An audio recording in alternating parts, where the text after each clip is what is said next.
Brand collapse. Sears.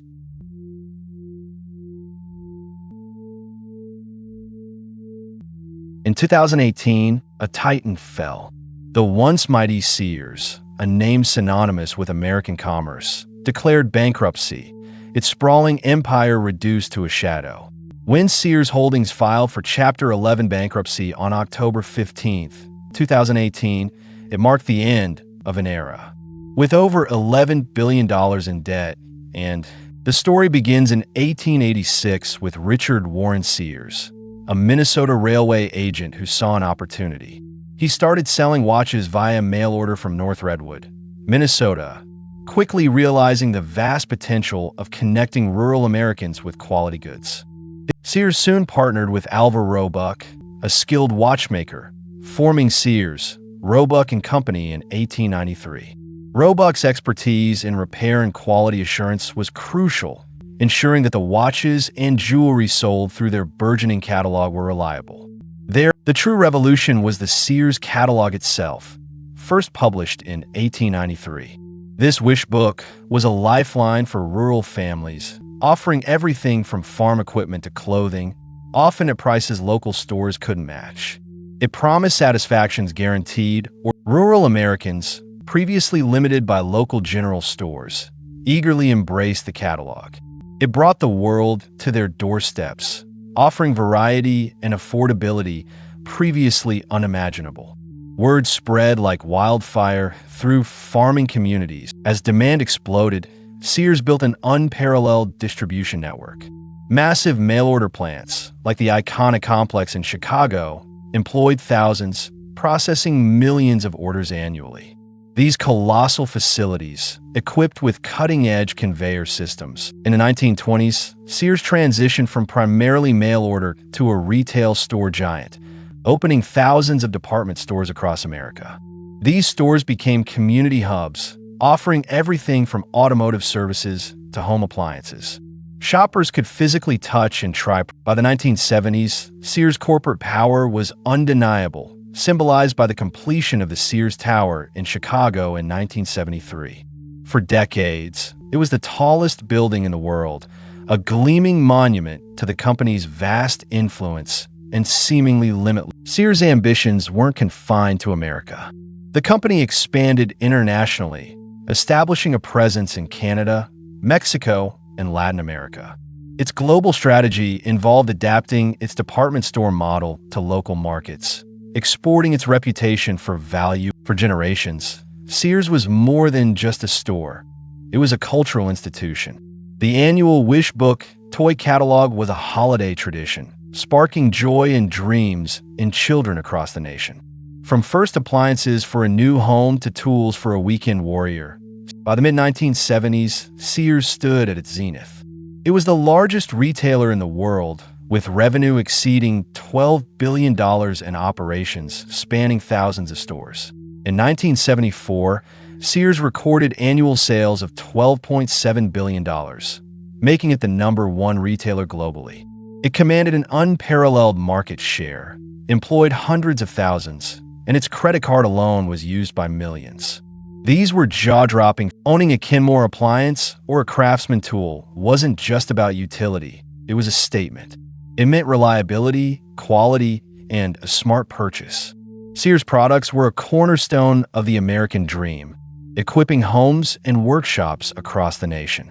They were symbol. At its peak, Sears' global footprint was immense, with operations stretching across North America and into Latin America. Its influence was felt far beyond U.S. borders. The company's unique blend of catalog sales and physical stores allowed it to penetrate diverse markets. The seeds of collapse were sown in the 1980s, amidst boardroom debates about adapting to a rapidly changing retail landscape. As discounters like Walmart emerged and specialty stores gained traction, Sears' leadership, entrenched in past glories, while Sears clung to its traditional department store format, Walmart perfected its supply chain and low-price model, becoming a formidable threat. Target offered a more curated, stylish experience. Sears executives largely underestimated these competitors, viewing them. The denial continued into the digital age. While rivals embraced e-commerce, Sears hesitated, viewing online sales as a threat to its physical stores rather than a vital extension. Public statements downplayed the internet's potential, even as internal studies hinted at its voices within Sears warned of impending disruption. Memos detailing declining foot traffic and the rise of online retail were circulated, but often dismissed or buried. Those who championed change frequently found their ideas stifled or their careers sidelined. As Sears stagnated, competitors like Home Depot and Best Buy carved out huge niches, offering specialized experiences that Sears, with its generalist approach, couldn't match. Amazon, meanwhile, was rapidly redefining convenience and selection online. The first visible cracks appeared in its physical stores. Customers began noticing empty shelves, outdated displays, and a general lack of inventory. The once vibrant aisles became desolate, a stark contrast to the abundant offerings of its past. Investor confidence plummeted. Sears stock, once a blue-chip staple, began a precipitous decline. Each quarter brought news of deeper losses, dwindling sales, and store closures, triggering further drops. The financial markets reacted brutally. The human cost was devastating. Tens of thousands of loyal employees, many of whom had dedicated decades to Sears, lost their jobs. Distribution centers and long-standing stores closed their doors, leaving communities reeling from the economic fallout. The financial press, once adoring, now chronicled Sears' demise with grim precision. Headlines screamed about retail apocalypse, an iconic brand on the brink. The public narrative shifted from nostalgia to despair, as everyone realized that the company's fall was not amidst the chaos. A revolving door of executives cycled through Sears' leadership, often departing with generous severance packages while the company bled cash. The contrast between these golden parachutes and the plight of thousands of laid-off workers fueled public outrage across America. The physical signs of Sears' crisis became undeniable. Shuttering stores left gaping holes in once thriving malls. Padlocked gates, and for the inevitable arrived on October 15, 2018, when Sears Holdings filed for Chapter 11 bankruptcy. It wasn't just a business failure. It was the end of an American institution. The auction of its assets, from iconic brands like Craftsman and Kenmore, the physical collapse was stark. Former flagship Sears locations, once vibrant centers of commerce, became derelict shells. Windows were boarded up, parking lots overgrown with weeds, and the grand entrances were slowly reclaimed by nature. These structures in Sears' wake, competitors like Amazon, Walmart, and Home Depot cemented their market dominance.